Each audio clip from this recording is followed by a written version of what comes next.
Lo que estás a punto de escuchar no son leyendas de fogata, no son cuentos para asustar niños, ni guiones de películas de bajo presupuesto. Lo que tienes frente a ti son testimonios reales, con nombres, apellidos y coordenadas exactas en el mapa de México. Hay una verdad que solo los pueblos de la Sierra Negra de Veracruz y el desierto de San Luis Potosí han guardado por siglos. El ser humano no siempre es el que domina la cadena alimenticia. En los rincones donde la luz eléctrica no llega, existe una estirpe de hombres y mujeres que renunciaron a su alma a cambio de una naturaleza antigua, violenta y hambrienta. Hoy, en este especial, te traigo 3 relatos que te harán mirar 2 veces a ese perro callejero que te observa desde la esquina o a ese anciano solitario que camina por la carretera a medianoche. Continuamos con el primer relato. Mi nombre es Manuel. Durante 40 años, mi oficina fue el lomo de una mula y mi techo el cielo de la Sierra Negra. Ser arriero en Veracruz no es solo un trabajo, es una forma de entender que el mundo no nos pertenece del todo. Los citadinos creen que el monte es solo madera y piedras, pero quienes crecimos en Tequila sabemos que los árboles tienen memoria y que la niebla es el aliento de algo que respira bajo la tierra. Aquel octubre de 1984, el aire se sentía diferente. La humedad no era fresca, era pesada, como si el viento trajera el olor de una carnicería abierta. Yo tenía que entregar 3 bultos de café y herramientas en un rancho cerca de Songólica. Iba con la chata, una mula vieja que tenía más instinto que cualquier perro de casa. Subimos por el Espinazo del Diablo, un sendero tan estrecho que un paso en falso te mandaría directo al abismo. A las 6 de la tarde, la luz se extinguió como si alguien hubiera soplado una vela. La niebla bajó de golpe. Una pared blanca que devoraba la luz de mi lámpara de carburo. La chata se plantó. No era cansancio, era el terror. Sus músculos se pusieron rígidos, como el hierro, y empezó a soltar un gemido sordo, una súplica animal que me puso los pelos de punta. Escuché el primer ruido a mi izquierda. No fue un paso, fue un crujido de madera seca, a 5 metros de altura. Apunté con la linterna hacia la rama de un encino milenario. Lo que vi no cabe en los libros de biología. Había una figura encuclillada, pero su peso hacía que las ramas más gruesas se doblaran casi hasta romperse. Era del tamaño de un hombre grande, pero cubierto de pelaje ralo y grasiento. Lo que más miedo me causaba eran sus manos, dedos larguísimos, con articulaciones adicionales que le permitían abrazar el tronco con una fuerza sobrenatural. Sus ojos eran 2 pozos de luz carmesí, que no parpadeaban. En ese momento, la criatura soltó un graznido. No era el grito de un animal, era el sonido de una garganta humana tratando de imitar un cuervo, una burla a nuestra forma de hablar. ¿A dónde vas tan tarde, Manuelito?, me dijo aquella voz. Se me cayó la linterna. Era la voz de mi primo Esteban, que se había despeñado en ese mismo lugar 3 años atrás. La misma entonación, el mismo siseo en las heces. Pero Esteban estaba muerto. Aquello que miraba desde el árbol estaba usando sus cuerdas bucales como si fuera un instrumento robado. La criatura se dejó caer, no aterrizó como un animal. Cayó con un impacto seco que hizo vibrar el suelo. Empezó a caminar hacia mí, pero sus huesos empezaron a tronar. Era el sonido de una bolsa de cristales rompiéndose. Su columna vertebral se arqueaba y se estiraba. Su rostro se alargaba y se contraía. Vi cómo su piel se desgarraba para dejar salir colmillos que no cabían en su boca. «Tú sabes quién soy», me dijo aquella criatura. Ahora con una voz ronca, más bestial. En ese pueblo todos saben, pero todos callan. Dame a la mula y podrás llegar a casa. «Si no, tu familia solo encontrará tus botas en un desfiladero». Saqué mi daga de plata, una reliquia que mi abuelo me dio diciendo que hay carnes que el acero normal no corta. Al ver el brillo del metal, el nahual retrocedió, mostrando una hilera de dientes humanos mezclados con colmillos de jaguar. Le lancé un tajo que le abrió el pecho. No salió sangre roja, salió un líquido negro y espeso que olía a resina quemada. El alarido que soltó hizo que las aves nocturnas cayeran muertas de los árboles. Corrí con la mula, sin mirar atrás, sintiendo cómo esa cosa me seguía por las copas de los árboles, hasta que la luz del alba en el horizonte le obligó a retroceder.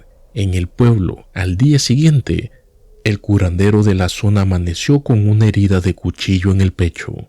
Nunca cruzamos palabra, pero sus ojos rojos me dijeron que la deuda seguía pendiente. Continuamos con el segundo relato. Mi nombre es Sofía, soy antropóloga. Siempre pensé que el mito del nahual era una construcción social para explicar lo inexplicable, una metáfora del hombre y su lado salvaje. ¡Qué equivocada estaba! En marzo del 2022 llegué a Catemaco, buscando la verdad detrás de las desapariciones de turistas en la zona de la laguna. Conocí a Lucio, un hombre de unos 70 años, de manos callosas y mirada ausente. Él no era el típico brujo que sale en la televisión.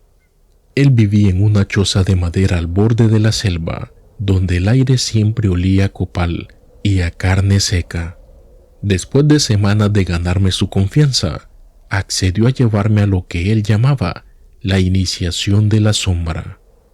Caminamos por horas bajo una luna llena que parecía vigilarnos.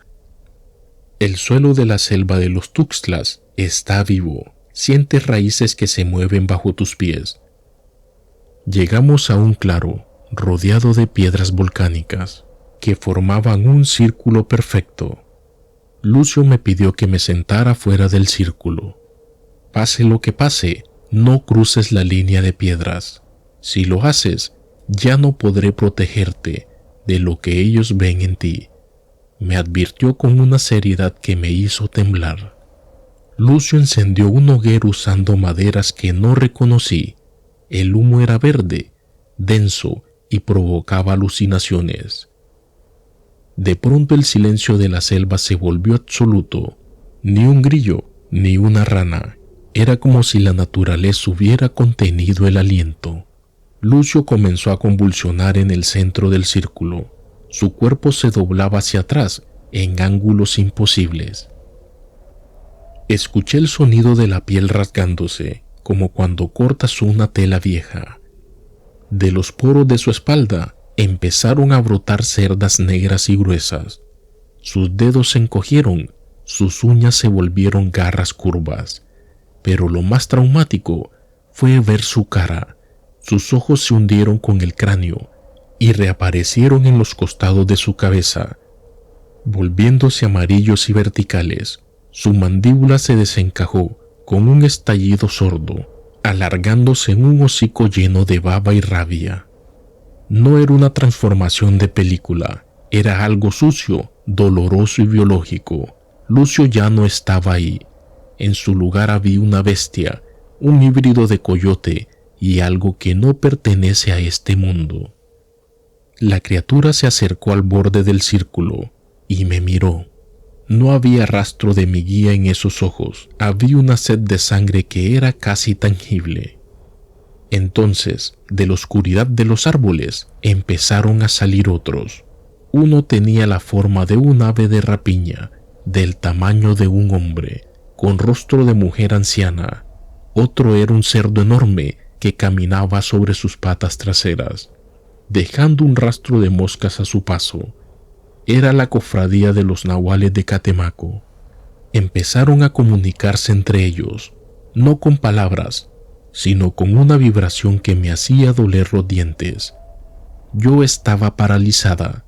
Uno de ellos, el ave, se acercó a mí y olió mi cabello. Pude ver las costras de sangre vieja en sus garras. Lucio, en su forma de bestia, se interpuso y emitió un rugido que hizo vibrar el agua de la laguna que estaba cerca.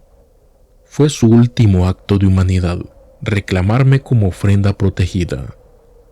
Esa noche aprendí que los nahuales no son brujos que se transforman por diversión. Son una estirpe antigua que vive entre nosotros, ocupando cargos públicos, trabajando la tierra, pero en las noches de poder regresan a su forma verdadera para cosechar lo que nosotros desperdiciamos, la esencia de la vida.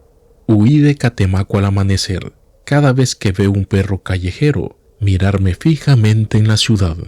Me pregunto si es solo un animal o si es alguien que conozco esperando a que la luz se apague.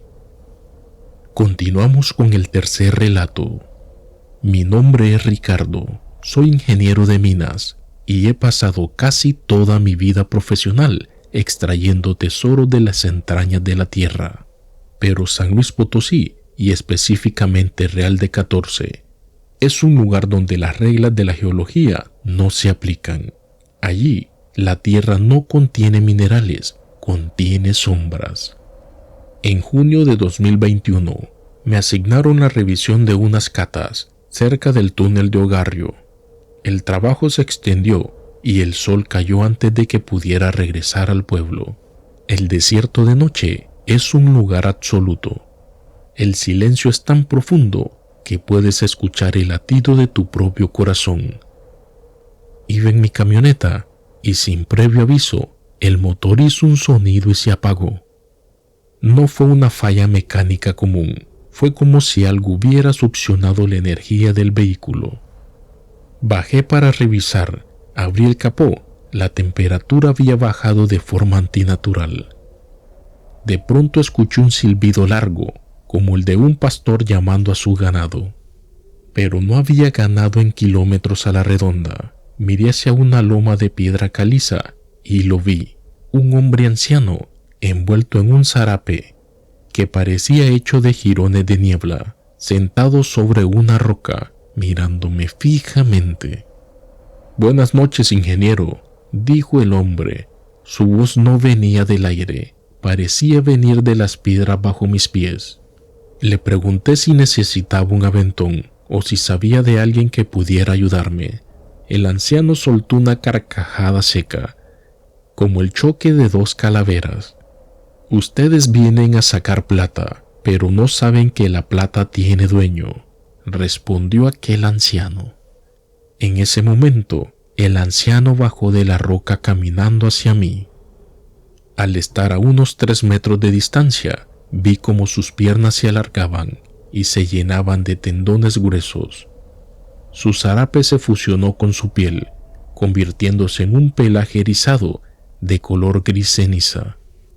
Sus brazos se transformaron en patas potentes y su cabeza se estiró hacia adelante mientras sus ojos se volvían 2 faros amarillentos que cortaban la oscuridad. No era un coyote, era algo mucho más grande, una criatura de pesadilla que mezclaba rasgos de lobo con la estructura ósea de un humano desnutrido. La bestia empezó a correr en círculos alrededor de mi camioneta. Sus garras golpeaban las piedras con un ritmo hipnótico. Cada vez que pasaba frente a mis faros, su rostro cambiaba. Por un segundo era el anciano, al siguiente era el lobo, y al siguiente era una máscara de cuero sin ojos. Me encerré en la cabina, bloqueando los seguros. El nahual se detuvo justo al lado de mi ventana. Se puso de pie sobre sus patas traseras, apoyando sus garras en el cristal. El vidrio empezó a crujir bajo la presión. Su rostro estaba a centímetros del mío. Pude ver los poros de su piel animal, y detrás de sus colmillos una hilera de dientes humanos perfectamente blancos. «Abre la ventana, Ricardo», me susurró aquella criatura. Esta vez usó la voz de mi madre. Una voz que no había escuchado en 10 años. «Hay vetas de oro bajo este túnel que tus máquinas nunca encontrarán. Yo te las daré. Solo deja que entre un poco de aire». Pasé 6 horas en ese infierno de metal. El nahual golpeaba el techo, hacía vibrar la suspensión de la camioneta y arañaba las puertas, dejando marcas que los mecánicos no pudieron explicar. Lo más aterrador no era el miedo a morir, sino la tentación de su voz. El nahual sabía mis secretos, mis dudas, mis deseos. Cuando el primer rayo de sol rozó las cumbres de la sierra, el ser soltó un aullido de frustración que rompió el cristal de mi espejo retrovisor y se desvaneció entre los matorrales de Gobernadora. Al llegar al pueblo, los viejos mineros no se sorprendieron. «Tuviste suerte», me dijeron ellos. «Ese es el que cuida la plata de la mina Concepción. Si hubieras abierto la ventana, no te habría matado, te habría convertido en uno de ellos». Renuncié esa misma semana. Ahora vivo en la ciudad, pero cada vez que el viento sopla fuerte contra mi ventana en el piso 10, no puedo evitar pensar que él sigue allá afuera, esperando a que alguien, en algún lugar del desierto, comete el error de querer saber demasiado. Estos son los testimonios que el historia oficial quiere ocultar. Los nahuales no son cuentos para asustar niños, son una realidad que respira en los rincones más profundos de México. Si vives en San Luis Potosí o Veracruz, dinos en los comentarios si has escuchado esos pasos rítmicos fuera de tu casa por la noche. Gracias por escuchar Sombras Reales. No olviden suscribirse y activar las notificaciones.